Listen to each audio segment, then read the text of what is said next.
O director xeral de Planificación Enerxética e Minas, Pablo Fernández, destacou hoxe que a Xunta de Galicia ten previsto mobilizar preto de 100 millóns de euros coa nova convocatoria do programa Moves 3 2025, cuxo prazo de presentación de solicitudes abriu o pasado luns e que conta cun orzamento de 19,6 millóns de euros destinados a incentivar a compra de vehículos eléctricos e a instalación de puntos de recarga. Estamos aquí no concesionario de Toyota Ourense para falar da nova convocatoria do Moves 3 2025, unha convocatoria que pretende incentivar o que é a adquisición de vehículos eléctricos e híbridos e facer así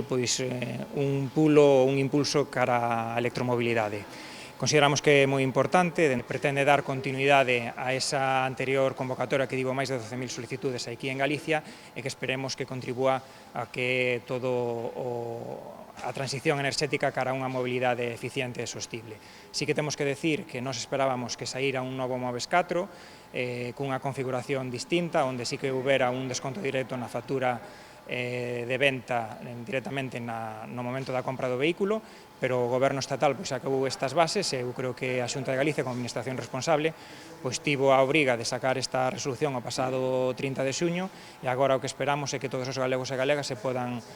beneficiar. Poden beneficiarse desta iniciativa os particulares, as comunidades de propietarios, autónomos, empresas e entidades locais sempre que soliciten antes do 31 de decembro deste ano ou ata que se esgote o crédito. Este tipo de accións e de subvencións que nos axudan moito para que os clientes se queden convencidos da necesidade de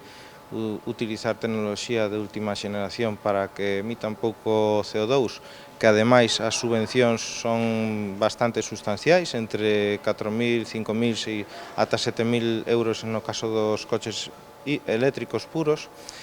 E, ademais, tamén nos pode beneficiar a hora de que teñamos, se achatarramos un vehículo, podamos rexenerar todo ese parque que temos bastante anticuado. A convocatoria conta con dúas liñas. A primeira delas ten como obxectivo fomentar a adquisición de vehículos eléctricos puros, híbridos enchufables, eléctricos de autonomía extendida ou de pila de combustible. A segunda liña diríxese á implantación de infraestructuras de recarga de vehículos eléctricos, con axudas de entre o 20 e o 80% do custo subvencionable en función do tipo de solicitante, potencia dos puntos de recarga ou localización en concellos de menos de 5.000 habitantes.